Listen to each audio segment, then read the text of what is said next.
ఇశ్రాయేలు ప్రజల యొక్క పూర్వీకులు, పితరుడు ఎవరంటే అబ్రహాము. ఎవరో సంగతి ఎందుకు, మీ పితరుని మీరు జ్ఞాపకం చేసుకోండి. మీ పితరుడైన అబ్రహాము, మీ తండ్రి అయిన అబ్రహాము సంగతి మీరు ఆలోచించండి. మిమ్మును కనిన షారాను గురించి మీరు ఆలోచించండి. అతడు ఒంటరిగా ఉన్నప్పుడు నేను అతన్ని పిలిచాను, అతన్ని ఆశీర్వదించి ఎక్కువ మంది అయ్యేటట్లుగా చేశాను. స్తోత్రం చెప్పండి అందరు గట్టిగా. అబ్రహాం అనే భక్తుడి గురించి చరిత్రలు మనం చదువుతాం.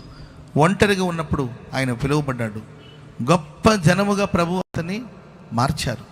ఇప్పటికీ ప్రపంచంలో అత్యధిక జనాభా కలిగిన సంతతి ఎవరిదైనా ఉందంటే అది అబ్రహాం సంతానమే. ఈ ప్రపంచంలో, ఈ భూమి మీద అత్యధికంగా అత్యధికంగా జనాభా కలిగిన ప్రజలు ఎవరైనా ఉన్నారంటే అది అబ్రహాము సంతానంలో నుండి వచ్చిన వాళ్ళు. అటు శారీరకం కావచ్చు, ఇటు ఆత్మీయం. కానీ ప్రపంచాన్ని శాసిస్తున్న వాళ్ళు ఎవరైనా ఉన్నారంటే అది అబ్రహాము వంశమనే చెప్పాలి, అబ్రహాం సంతతి అనే చెప్పాలి. ఒంటరిగా ఉన్నప్పుడు దేవుడు పిలిచి ఆకాశ నక్షత్రాల వలె దేవుడు తన సంతానాన్ని విస్తరింపచేస్తూ, సంతానమే లేనివాడుగా ఆయన సతమతం అవుతున్నప్పుడు, శూన్యములో సృష్టిని కలిగించే దేవుడు, అసాధ్యమైన వాటిని సాధ్యం చేసే దేవుడు, సర్వశక్తిగల దేవుడుగా తన ప్రత్యక్షతను అబ్రహాముకు ప్రసాదించి ఎక్కువ మంది అయ్యేటట్లుగా దేవుడు వారిని ఆశీర్వదించినట్లు వాక్యంలో రాయబడింది. అబ్రహాం యొక్క ఆశీర్వాదాన్ని గురించి మనం ఆలోచిస్తే ఎన్నో శ్రేష్టమైన కార్యాలు మనం అబ్రహాం చరిత్రలో చూస్తూ వస్తాం. అబ్రహాము, లోతు కలిసి నివసించలేనంత ఆస్తి విస్తరించిందంట.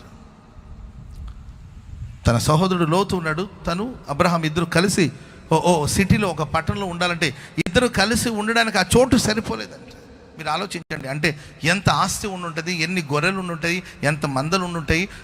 అబ్రహాం కాపర్లకి లోతు కాపర్లకు గొడవలు ఏర్పడాయంట. ఎందుకంటే అంత ఆశీర్వాదం, అత్యధికమైన ఆశీర్వాదం, అత్యధికమైన అభివృద్ధి దిశగా అబ్రహాము సాగిపోయినట్లు మంచి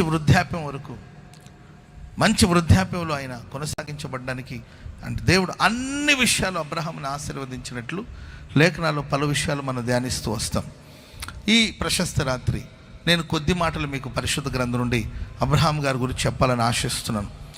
ఈ రాత్రి ఇక్కడ కూడి వచ్చిన మనమందరూ దేవుని చేత ఆశీర్వదించబడాలి, మన కుటుంబాలు ఆశీర్వదించబడాలి, మనం చేసే పరిచర్య ఆశీర్వదించబడాలి, మన పిల్లలు ఆశీర్వదించబడాలి, తరతరాలకి మనం ఆశీర్వాదకరంగా మారాలనే ఆశ, సంకల్పం మనకు ఉంటుంది.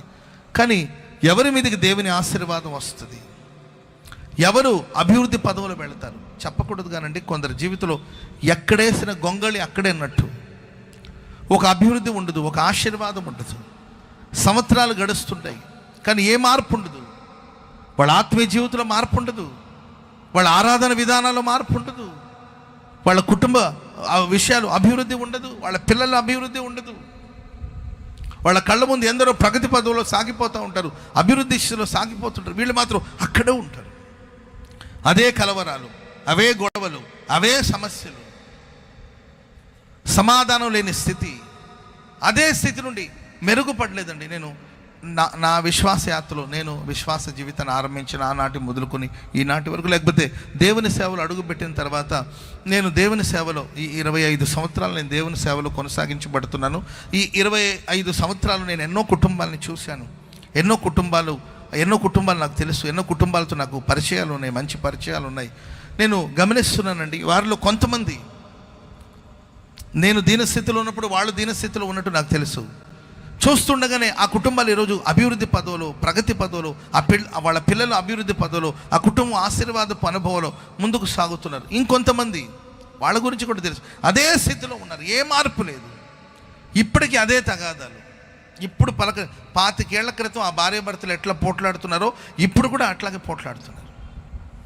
25 ఏళ్ల క్రితం, స్తోత్రం చెప్పండి అందరు గట్టిగా, 25 ఏళ్ల క్రితం ఎట్లా పోట్లాడారో, గొడవలు పడ్డారో ఇప్పుడు కూడా అదే గొడవలు. ఆ తల్లి ఇప్పటికి 25 ఏళ్ల క్రితం చెప్పేది, అయ్యా ఒకటే అనుమానం అయ్యా, అన్నయ్యకి కొంచెం ప్రార్థన చేయండి, ఒకటే అనుమానం అని అప్పట్లో చెప్పేది. అప్పుడు అన్నయ్య ఒకటే అనుమానం అని 25 ఏళ్ల క్రితం చెప్పేది ఆ తల్లి, ప్రార్థన చేద్దాం. ఇప్పుడు 25 సంవత్సరాలు అయింది. ఏంటండి, వాళ్ళు కూడా వయసు పెరిగి ఉంటుంది కదండి, ఇప్పుడు కూడా వయసు పెద్దదై ఉంటుంది కదండి. ఇప్పుడు కూడా ఆమె వచ్చి అదే ప్రశ్న, అదే సమస్య, ప్రార్థన చేయ్యా, మీ అన్నయ్య గారికి ఒకటే అనుమానం నాకు మీద. ఏ మార్పు లేదు, ఆ సమస్యలో మార్పు లేదు. ఒకసారి ఆలోచించండి దేవుని బిడ్డలారా, అబ్రహాం సంగతిని ఆలోచించండి.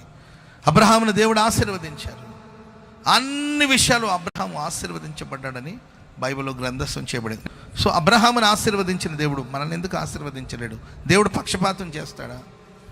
ఆయన మనం సృష్టించిన సృష్టికర్త, ఏ భేదం లేదు. ఆయన అందరిని ప్రేమిస్తాడు, ఏ భేదం లేదు. ఆయన అందరికీ ప్రభువు అయి ఉన్నాడు.